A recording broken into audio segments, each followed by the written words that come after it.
Hello, I'm Sushman Biswas, the host for our Managing People interview series. And today we have Alexandra Connell, co-founder and CEO of Pluma with us.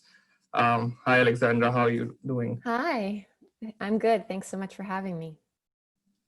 So I wanted to start off by talking about how the pandemic has affected you as a company and your clients. So probably you could just start by telling us about what Pluma is and how you're helping businesses. Sure. So we are a digital executive quality coaching company focusing on scaling coaching as a resource within organizations so that it can be a key leadership development tool much more broadly. So we work with executive coaches, but our focus audience is not executives. It's really making that executive level coach much more accessible within the organization, focusing on what we call the big middle. So anyone from a first-time manager or even a high potential individual contributor, all the way up to fairly senior people, VP, that type of level, but the vast majority of whom would not have had access to an executive coach under the traditional coaching model. So our model is everything leverages technology to make it seamless and convenient and scalable. You meet with your coach via video, as well as you have unlimited messaging with your coach. It all takes place through our web and mobile apps, and then organizations that we partner with have their own dashboard where they can track the impact and the engagement around coaching with a lot of transparency and a lot of metrics. Right. And could you tell us about how the idea of Pluma came about and what need in the market did you see that? Yeah. Sure.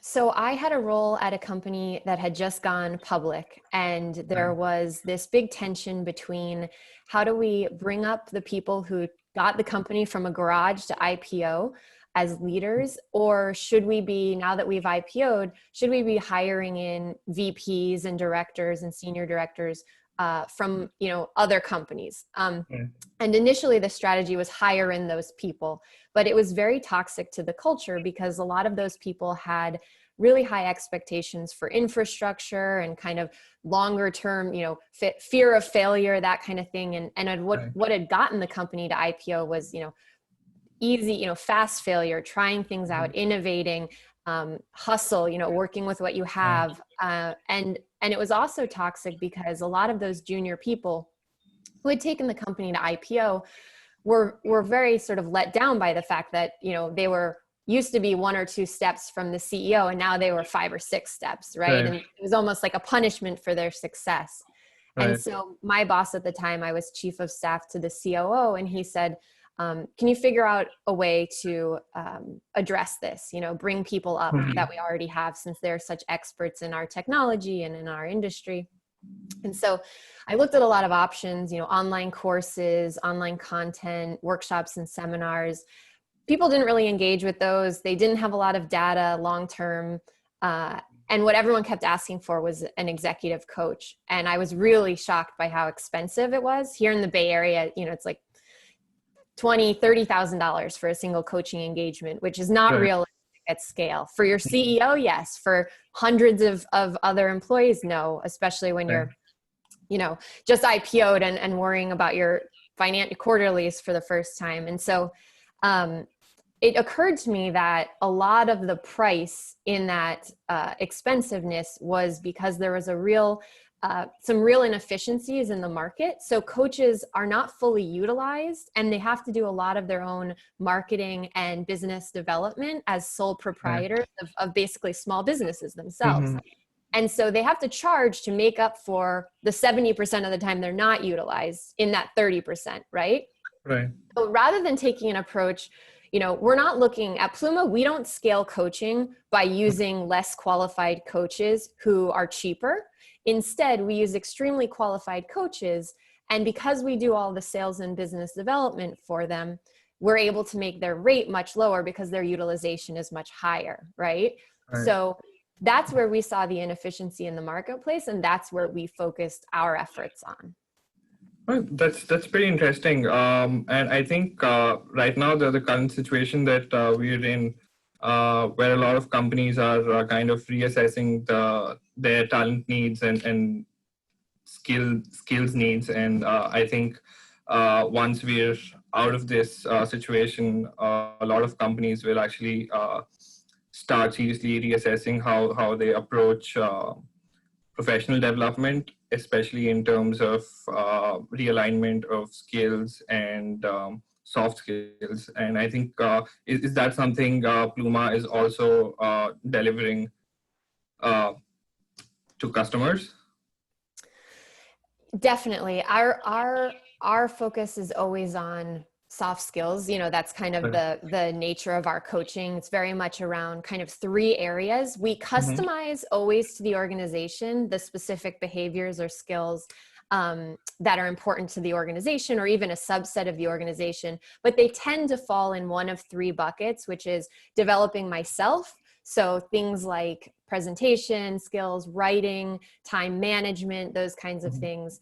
Developing others, so coaching others, giving feedback, managing conflict, those components, or Right. developing or leading the business. So things around strategic thinking, executing strategies, fostering innovation, things that are really going to directly drive the bottom line or the top line, Right. versus, you know, the developing self and developing leaders very much impacts that as well, but in a slightly different kind of route.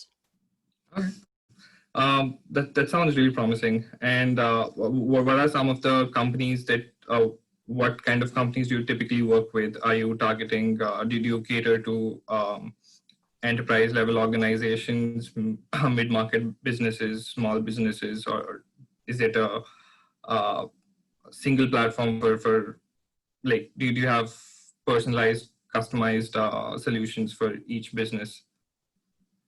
So I think one thing I was very surprised by, as we've been at it for a number of years now, but initially I did think maybe there would be certain industries that of relevance, Right. or, you maybe, maybe you'd be an expert in this and not that. But Mhm. what we've really found is that every single industry is very, very engaged with the idea of coaching for their Right. employees. They see the value as soon as you can find a way to combine a high quality experience with a manageable cost or a cost Mhm. effective approach. Nearly every company sees a use case for it, regardless of what they do. So we focus on organizations that have enough employees to scale. Right. It doesn't necessarily mean they're enterprise, Fortune 1000, though we do Mhm. have many enterprise clients. Um, some of those, we have a really good list of exciting companies that we work with across all industries. So as example, Skanska, the construction company, Right. Sephora, the beauty retailer, Gilead, the vaccine maker, Mhm. um, Capital One, the financial services company. Right. So S&P Global, the ratings company. So a really quite a broad list of large organizations, all of which see the need to invest in their people and use this resource, see this resource as incredibly impactful. But then also, mid-sized companies as well oftentimes work with us, and are especially fun to work with because, Right. there's not as many stakeholders there. So you can really get launched very quickly, and they tend to be able to hone their L&D strategies a bit more so that they can say, you know what, like instead of doing these 15 different programs, we're really going to put, all our eggs in this one basket and Right. see what happens. And it's nice Yeah. to be given that amount of trust and sort of influence Mhm. in that way. So I also really enjoy a lot of our clients who are more in that size space as well. Right. Looking at executive coaching as kind of a discipline that has evolved over the past couple of years, I think it started with more in-person, face-to-face consultations. So have you found that you've had to uh, drive behavioral changes in the way that people interact with your institution in terms of so when you're when you're having in-person training programs or face-to-face meetings, uh, the kind of engagement, the kind of feedback is instantaneous. Engagement is also pretty good. Have you noticed any difference when it comes to engaging employees on a digital platform on a Mm-hmm. solution? Yeah, I think your question is great. It gets at a couple different things. One is expectation setting. Right.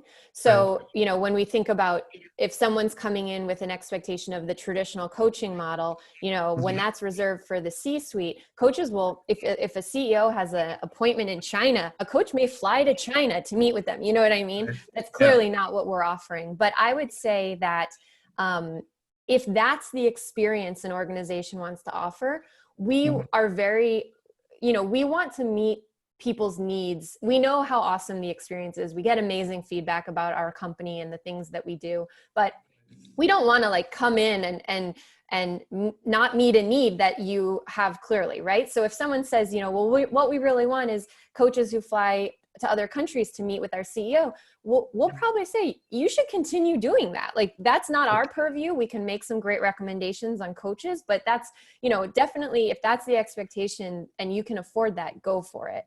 What instead we say is, let's talk about the audience who's not getting anywhere near that premium experience, whose interactions with L&D are, one-to-many groups or classrooms or infrequent seminars or online learning things that they have to go through that they don't really pay any attention to. They just click, So those Yeah. people are going to be super excited to work with an executive coach. And the truth is that even at the C-suite level, after the first in-person meeting, most people go digital because in today's society, it's just really hard to meet up in person. I mean, especially, with COVID, it's not even, legal in some places, but even pre-COVID, it's just, not realistic, like sitting in traffic for an hour when we could do it just as well via Zoom, that kind of thing. So we haven't had, I would say across, tens of thousands of users, we really haven't had that issue arrive of, I was expecting this. Occasionally someone says, I'd rather do this in person. And it's, hey, me too, like at a certain point, like there are trade-offs, but I think the vast majority of people actually find it more convenient. And we're comfortable with that. We're comfortable with that expectation. And then I think your other question was, how people relate to it compared to what they've usually done, like I was saying around the workshops or seminars. Right. And I think we hear, that one is an easy win. We hear pretty much 100% of the time that if we're part, for example, oftentimes organizations will use us as part of a initiative that they have. So, maybe it's 8-month high potential global program, right? And the first thing is everyone flies in person and sits through some talks, and then they actually go home to their home offices and all get launched with a Pluma coach for 6 months of coaching. And then maybe they meet quarterly as a group to discuss a certain topic. And then at the end, maybe they fly them all back to headquarters. Pretty much every single time we do something like that, when we get the program reviews from our partners, it says coaching was everyone's favorite piece of this. So I think that one-on-one relationship with someone who's really credible and experienced, it's hard to beat, Right. Right. So, but do you see the pandemic? Do you see the current situation altering that perception? Because probably in a lot of countries now, this is going to be the lockdown is going to be permanent for at least say the next months. So, did you kind of see online coaching replacing traditional seminars, one-on-one? Yeah, I think it was happening anyway. I think this just speeds it up, because now it's not even an option. So finding digital solutions is sort of a must as opposed to a nice to have. True. So in that way, we're sort of well positioned, I think, for that that speed up. And we've definitely seen that from existing clients who are expanding with us, or new clients who have a real sense of urgency to launch, because there is a desire to support their people, and there is a desire to make sure that even though everyone's distributed and working from home and balancing a lot of other stressors in their day-to-day, especially if you have kids and things like that at home with you, companies want to make sure their employees know that they are seen and that they're valued and that they're supported. And hey, here's a great resource that's going to not only do all of those things, but also help you be more effective in your work from home, help you lead your teams remotely, help you manage, work-life balance when it's sort of non-existent, that kind of thing. So that's great. Actually, that brings me to my next question. You mentioned how executive coaching is helping people become more effective at work. What are some of the unique problems your clients, your customers have come to you with since the pandemic began? Because I am assuming a large portion of their workforce is now working from home, which completely brings a new set of challenges. So there's no physical workplace anymore. So any interesting observations you've had interacting with your customers? Yeah, I think there's kind of three big things that we're seeing, or three buckets. One is morale. So Right. how do I, as a manager of people or a cross-functional colleague or whatever it might be, help with the morale of my team, especially in organizations where maybe some people are getting laid off or furloughed, and I don't have the benefit of an in-person hug or something like that, right? So how do I continue to keep my teams and business partners motivated, feeling optimistic, or at least not pessimistic? How can I communicate effectively that energy? We want to be telling people the truth, but we don't want to be scaring them, right? So how do we find that balance? So I think that's a big thing that people are working on with their coaches.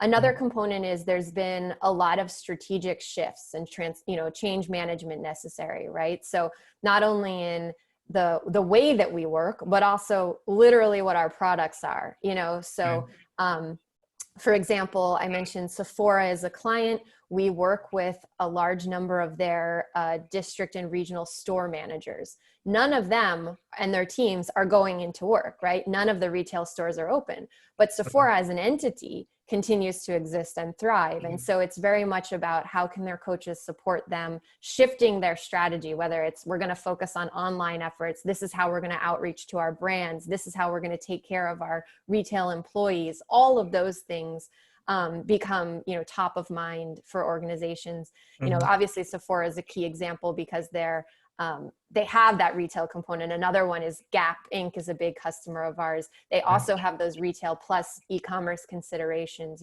from a strategic perspective. But honestly, everyone's affected, even if you're not so obviously affected. Everyone has something strategic that they're needing to reprioritize or shift. And then I think, the third component is how people, are thinking about their balancing their work-life balance, right? That was always a hot topic with your coach in the past, but now more so than ever, it's really like, how can I set boundaries with all of this going on around me? If you have two kids at home and your partner as well, that's really difficult to find the space and the time and the focus to work, and then also to know when to shut it off.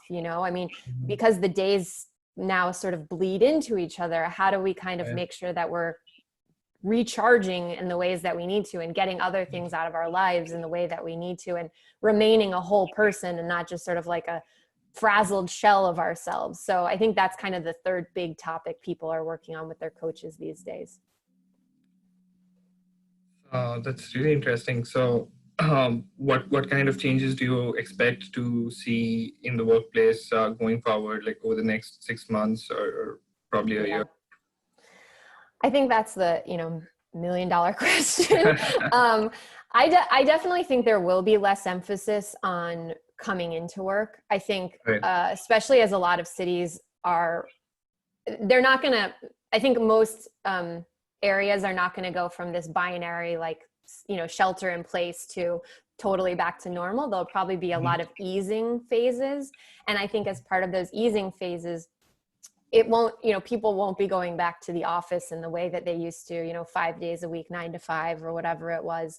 I think that many organizations' eyes have been open to the benefits and efficiencies of working from home, and employees, especially once their children go back to work and things like that, or sorry, children go back to school and things like that, like probably enjoy the flexibility of working from home, right? And so I think this has all forced us to build the muscle of how to work remotely effectively, to invest in the tools that are needed for that, whether it's chat or video or whatever, document sharing, online cloud stuff, that kind of thing.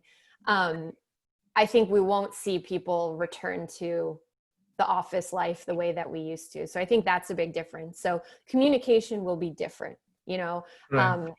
You're not going to know, you're going to need to learn how to manage your team aside from just watching them do things, like it's not going to be about FaceTime of are they sitting at their computer or not. It's more going to be, did they get the things done that were needed to get done?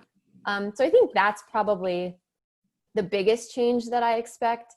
I also think, the economy was really booming. Like we were at kind of like a peak pre-COVID, and there are, economies are cyclical, and I don't necessarily, I'm certainly not sophisticated enough to be able to predict cycles, but I certainly think it will be a less hot economy, so there will be, cost cutting and kind of concentration of efforts, refocusing for a lot of organizations, just because even in our own lives, when you have a scare, you like pull into your turtle shell a little bit, and so I think that's to be expected, and isn't necessarily for the worse, because when things get too hot, maybe businesses lose sight of what it is that they do, you know what I mean? And so maybe there's something to be said for a benefit or an upside to that, but obviously that's complicated and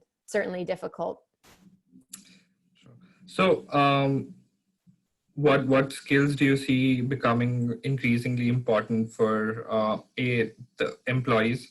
Because the workplace is going to change significantly, as you said.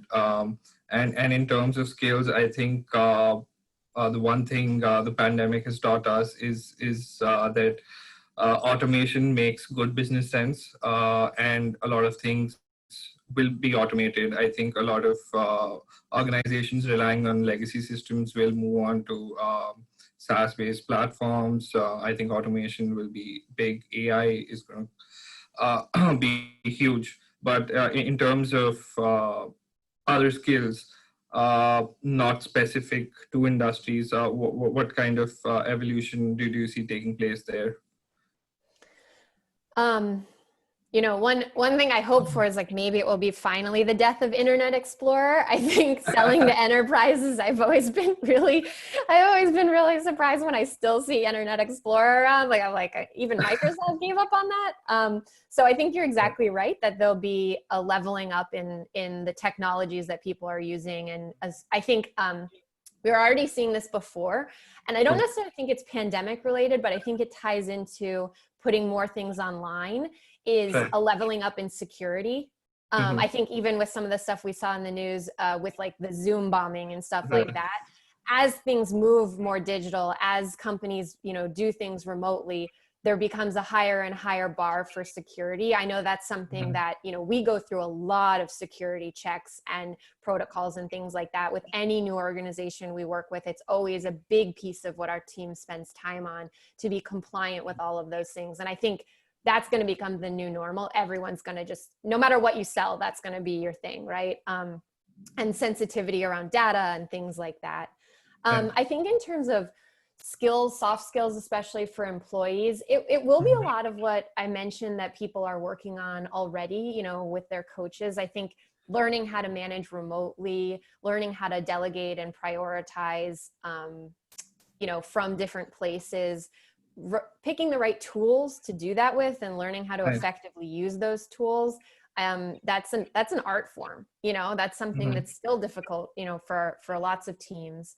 And then that achieving that work-life balance. So how do I set boundaries, when I can't just leave work, I am always at work in a way if I work from home, will be an important piece as well. And then I think there's going to be a lot of, change management and transformation going on. So if your company has, unfortunately done layoffs or furloughs, you're going to have to figure out, okay, what gets cut in terms of, we can't work on all the things we worked on before. So what's the highest priority? Probably more emphasis on using data to make decisions, because we can't throw everything at the wall and see what sticks. And just kind of honing in on what core, functions we want to be investing in, I think. And how would you, so in terms of, so I'm sure a lot of organizations after this will start considering solutions like Pluma for their employees. And so in terms of measuring the business impact of partnering with you, what kind of metrics do you help your clients track? How do you measure if the solution is actually doing what it is intended for? Does it change very drastically in terms of other learning experience platforms or L&D products? Yep. So I think there's a lot of things that you can measure and report on for people, and there's also layers of abstraction, and the more layers of abstraction you add, the less sort of reliable it is. So we work with our partners, I would say, on kind of, 3 key areas and then 2 layers of abstraction. So the areas that are, there's no abstraction, they're very much directly measurable in our system, are engagement and satisfaction components. So we want to be super transparent. We think it's incredibly important, given the investment you're making with us, that that your participants are utilizing the coaching. So we let you know how many sessions people are doing and how they're rating each session, right? So we really want organizations to know it is getting used and people are really getting a lot out of it, right? The other component of that direct measurement that we provide is the impact measurements. And we look at 3 areas for that. We look at behavior change. So an organization will customize the various behaviors that they want it to be possible to work on with your coach. And then a given individual will select a subset of those. And so we're going to measure in both the participants' perspective and in the perspective of all their 360 feedback providers, where did they start and where did they finish on those behaviors they chose to work on. So we can very specifically show organizations interesting business insights, what behaviors are popular, what behaviors are strengths, what behaviors are areas for improvement, is it different by level, all kinds of things like that. And then show them the impact that the coaching had. Oh, now this person, they think they're 15% better at delegating and their direct reports think they're 35% better. That's a really incredible and specific thing to be able to show the organization. And of course, we can show it at an individual level and then at a thematic level as well. The second area that we measure directly is engagement. So we're going to look at how they feel about their role in the organization at the beginning and then at the end of coaching. And we want to be able to show that not only did the coaching drive specific behavior change, but it also made the person stronger in their engagement, how they feel about their role in the organization. And then the last piece that we measure directly are goal achievement. So each participant is going to set 2 to 3 goals with their coach. Those are completely specific and private to them. Typically, they focus on, developing themselves, developing others around them, or developing the business. And then we're going to measure whether or not they achieve those goals. And we're going to report to the organization on rates of goal achievement and long-term goal, being on track for long-term goals and things like that. So those are all the measurements that we can do directly in our system. The other component that we help organizations measure, and this is where you get a layer of abstraction in there, and this is where we work with the organizations to give us some of their numbers, because if we just do it all, it's not very believable. It's not very credible, to be totally honest. But we want to basically be able to say, and this is how retention was affected, and this was how productivity was affected, and this was how succession planning was affected. And we have models, an ROI calculator that organizations can use. We have suggested estimates based on the stats that we have that basically allow you to put a dollar value on the development investment that you've made through coaching with Pluma based on the output, the statistical output that you got in those direct measurements. Right.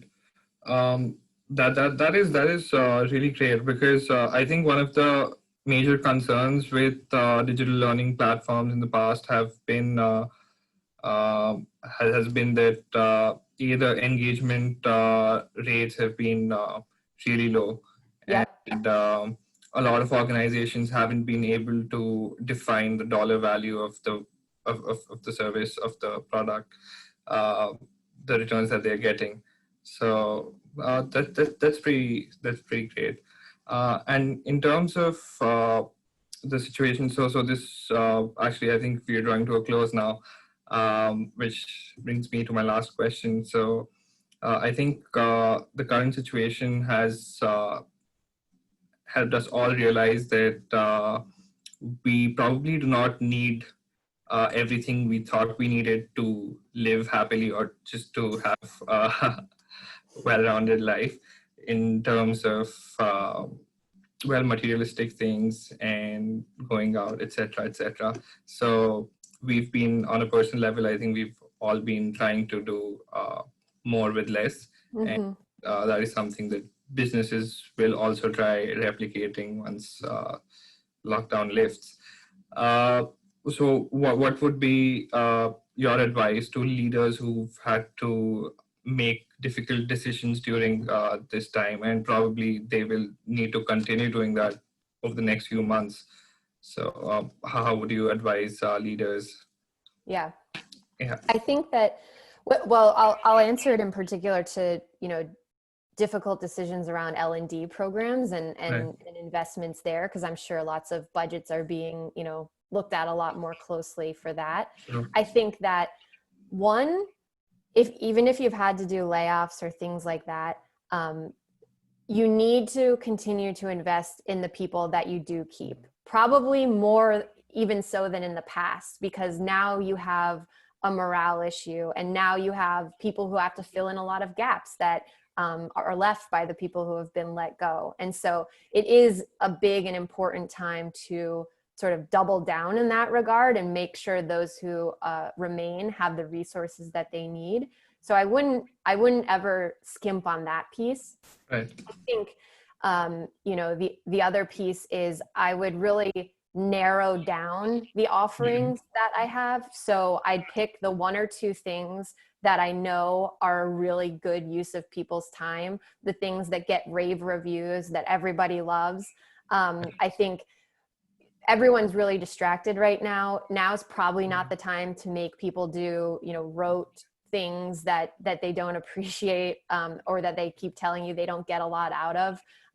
You don't really need to fill time or give busy work. So I think I would hone in on, what are the one or two programs that people really, really appreciate. And if I have budget limitations, then let me set up like a rolling enrollment, right? So if I can only do 50 people now, let me do 50 people now, and 50 people next quarter, and 50 people the quarter after. But let me start telling everybody about it now, so that I can make sure that everybody knows that their time is coming and their resource or their support is coming, right? So I think I would say narrow it down, but give people the visibility into the benefit that they will have in the future. And that way people know, okay, like I get it. Maybe we're not all going to get it at the same time, but it's going to happen within the next year. And that's going to be extremely useful to me in my development and my career. Okay. That's really interesting. It's a great thought, I think, to end with. Thank you so much. Of course. Thank you. Today. And I wish you all the best. I think we all emerge stronger after this. Yes, hopefully so. I agree. Thank you so much for taking the time. Thank you. Thank you.